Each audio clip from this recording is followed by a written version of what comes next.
Actually, nagpapayag na ang ating chairman ng COMELEC, negative campaigning is allowed. No? Wag lamang po, again, wag lamang po lalampas na libelous na, nakakapanira ka na, may malicious intent ka na, ganun po. Ano mga kotsero, ito yung sinasabi ko na hindi nakukuha ng TRICOM. Hindi na nakukuha yung yung operators. Naka-focus sila masyado sa vlogger, sa penalty sa vlogger, naka-focus sila doon sa KBP, etc.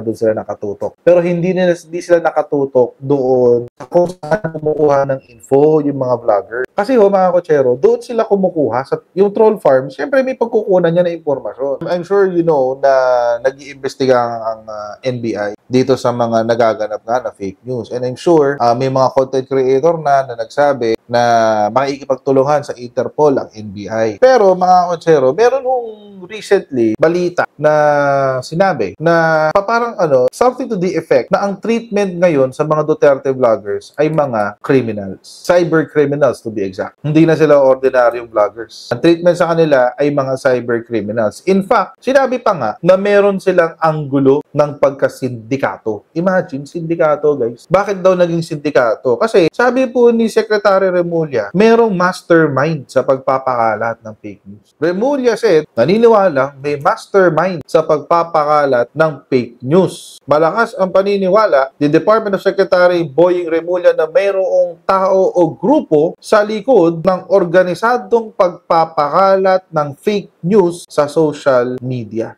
Yun, no? Patay tayo dyan. Sindikato na pala sila ngayon. This is already organized crime. Hindi na ito simpleng isang tao na nagkalat ng maling balita. Ito, mga kotsero, ay isa namang krimen na merong sistema. Systemic and widespread implementation siguro ng isang krimen. Sa panayam, okay, sabi, naniniwala rin siyang darating din ang panahon na kahit ang mga nagpapakalat ng peking impormasyon ay mapapanagot na sa batas. Fake news is fake news. Ito naman mga kotsero. Alam niyo mga kotsero, fake news, as sabi nila, dapat dapat hindi gumagawa ng batas that curtails freedom of expression. Huwag daw tayo gagawa ng batas na pipigil sa freedom of expression, sa kalayaang mamahayag. Tayong lahat ng ating tayong lahat. Pero mga kotsero, meron din kasing tinatawag na constitutionally protected speech. Ibig sabihin, ang mga sinasambit mo, mga sinasabi mo, ay protektado ng konstitusyon. Kaya kailangan sabihin dito ni Remulla na fake news is fake news. Nandiyan na nga lang sa pangalan Fake. Pag sinabing fake, legitimate ba yun? Do you think, nung isinulat po ang Constitution, ay inisip nila na poprotektahan din natin ang peking balita? Ito, mga kotsero, nakakita po kanina interview kay NBI Director Jaime Bautista na parang naangguluhan yung pagkakalat ng fake news as a criminal act and parang galawang sindikato pa ang ending. Yung pong anggulo na may mga financial backers, ito pong mga fake news peddlers na ito. Can you elaborate po, Director? Kasi parang lumalabas na para sindikato, no? Ano ho ang basis natin dito kung meron man? Yes, sir. Tama po kayo. Tinitignan po namin yung angulo na yan kasi nakikita namin para bang may iisang tema sila, iisang aim, may isang purpose. Therefore, meron nagkukondak, may conductor, may director sila. Ganun po ang tinitignan namin na angulo at yun po, sana po ma-determine namin ng judiciously kung sinong man tong mga tao na ito na mapanagot po natin. Opo. Paano po kaya ito, no? Ano po kaya ang maaaring maging elemento, if I may say, no? Kapag para sabihin natin na ito po talaga ay isang concerted effort na may nagpopondo para ho matarget ang isang institusyon, individual o opisyal, sasabihin na po natin paninira o ito nga po pagpapakalat po ng maling balita. Tama po kayo, Manong Ted. Medyo mahihirapan po tayo dyan.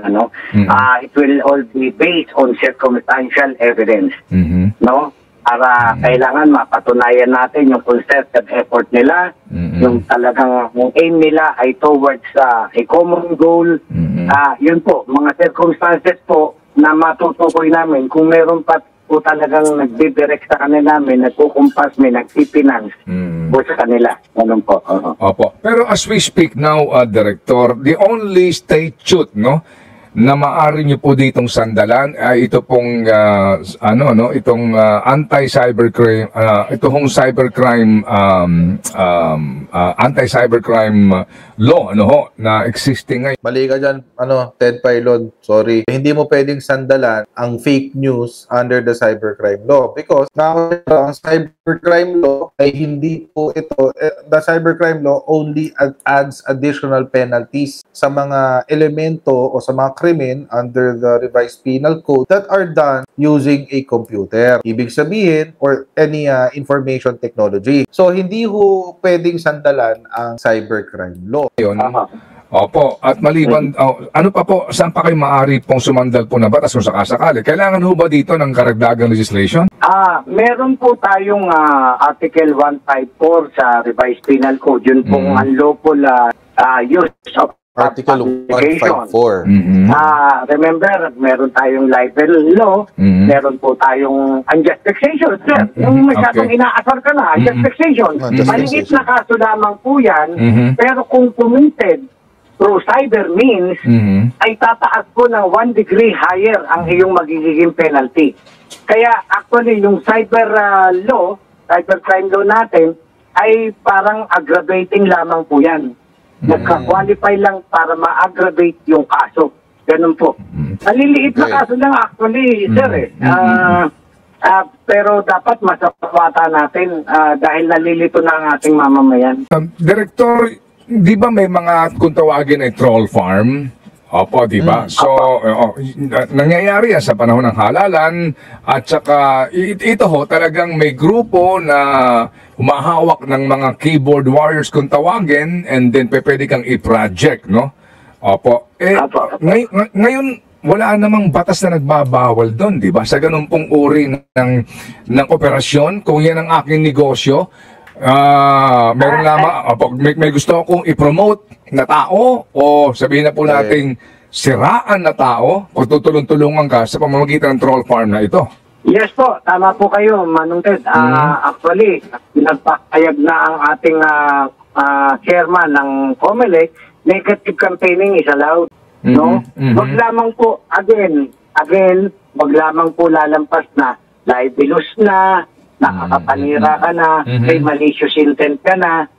Ganun po. Lagi po, ang gabay namin ay yung constitutional right ng ating mga mamamahayag sa freedom of speech and freedom of expression. Ganun po yun. Ano mga kotsero, ito yung sinasabi ko na hindi nakukuha ng TRICOM. Hindi na nakukuha yung operators. Nakafocus sila masyado sa vlogger, sa penalty sa vlogger, nakafocus sila doon sa KBP, etc.